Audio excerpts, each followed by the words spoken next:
আসসালামু আলাইকুম আমার প্রাণপ্রিয় চাকরিপ্রার্থী ভাই ও বোনেরা, আশা করি আপনারা সকলে ভালো আছেন, আমিও ভালো আছি।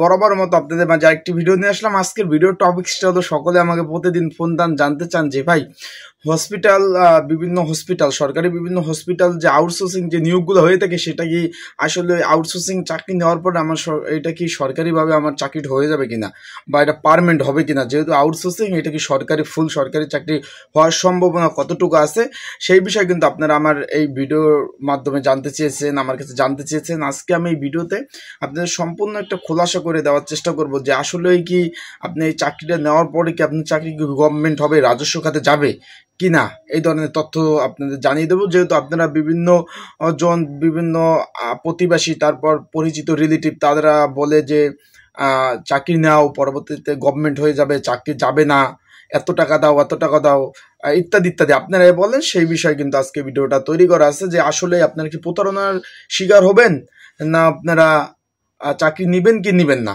সেই বিষয়ে আজকে একটা পুরোপুরি একটা প্যাকেজ ধারণা দেওয়ার চেষ্টা করব। তাই আপনারা যারা আমার ইউটিউব চ্যানেল থেকে ভিডিওটা দেখতেছেন, অবশ্যই ইউটিউব চ্যানেলটা সাবস্ক্রাইব করবেন, লাইক কমেন্ট শেয়ার করবেন, এবং ফেসবুক পেজ থেকে ভিডিও দেখলে অবশ্যই ফলো করবেন। আর আপনাদের কিছু জানার থাকলে অবশ্যই সেই বিষয়ে কিন্তু কমেন্টস করতে পারেন আপনারা। এখন চলুন ভিডিওটা শুরু করি। এখন একজন কিন্তু ফোন দেন যে ভাই সরকারি বিভিন্ন হসপিটাল যে আউটসোর্সিং টেন্ডার ভিত্তিক যে নিয়োগগুলো দেয়, সেইখানে যদি আমি চাকরি নেই, সেক্ষেত্রে কি আমার কোনো ধরনের সমস্যা হবে নাকি? যারা চাকরি দেবে তারা বলতেছে চাকরি নাও, চাকরি নেওয়ার পরে যখন নিয়োগ আসবে, নতুনভাবে নিয়োগ আসবে, তখন তোমাদের অগ্রাধিকারভাবে পার্মানেন্ট করবে, এই ধরনেরও কথা আপনারা কিন্তু বলেন, যেহেতু আপনারা ফোন দিয়ে বলেন। এখন ভাই আউটসোর্সিং চাকরিটা কি, সেই বিষয় নিয়ে কিন্তু ভিডিও অনেকগুলো আছে। তারপর একটু আপনাদের, যেহেতু এটা নতুন একটা সেগমেন্ট, সেইভাবে একটু কথা বলি। আউটসোর্সিং মানে কি, আপনার আউট মানে বাহিরে থেকে আপনি নিয়োগ দেবে কোনো ধরনের, উদাহরণস্বরূপ আপনার বুঝাই এই ধরেন একটা হসপিটাল।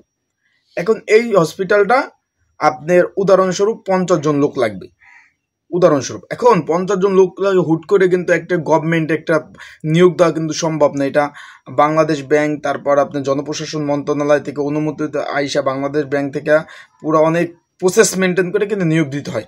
এখন 50 জন, উদাহরণস্বরূপ এই সরকারি হসপিটালটায় 50 জন লোক লাগবে।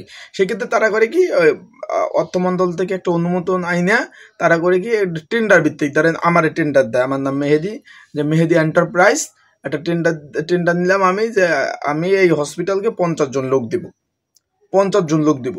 সেই ক্ষেত্রে ওইটা আমি 50 জন লোক আইনে হসপিটালে দিলাম, এটা কিন্তু আমি দিছি। তারা কিন্তু ওই সরকারি লোকও না, না, আউটসোর্সিং ভাবে বাইরে এসে কাজ করতেছে এই যে এই হসপিটালে। এই হসপিটাল যদি চায় যে আর কাজের দক্ষতা ভালো, তার রাখবে, যদি চায় যে রাখবে না, সেই ক্ষেত্রে চাকরি আউট।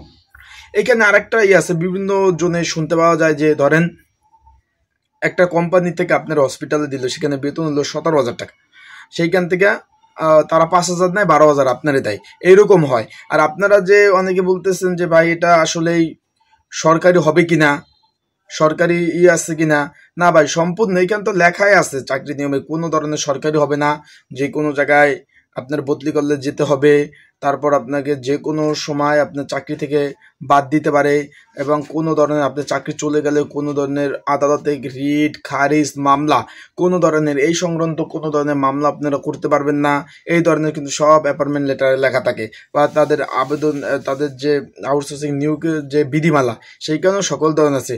চাকরি ভাই কখনো হবে না, মানে আপনার পার্মানেন্ট হবে না, সরকারি হবে না, একটু আপনারা ধরে রাখেন।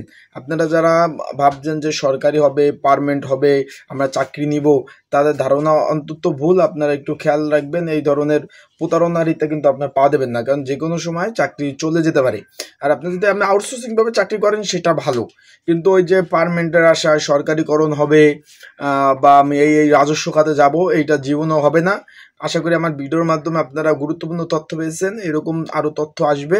আপনারা চোখ রাখুন আমার ইউটিউব চ্যানেলে, ফেসবুক পেজে, সকল ধরনের আপডেট তথ্য কিন্তু আমি ইউটিউব চ্যানেল, ফেসবুক পেজের মাধ্যমে আপনাদের দিয়ে দেবো। সবাই ভালো থাকুন, সুস্থ থাকুন। আসসালাম।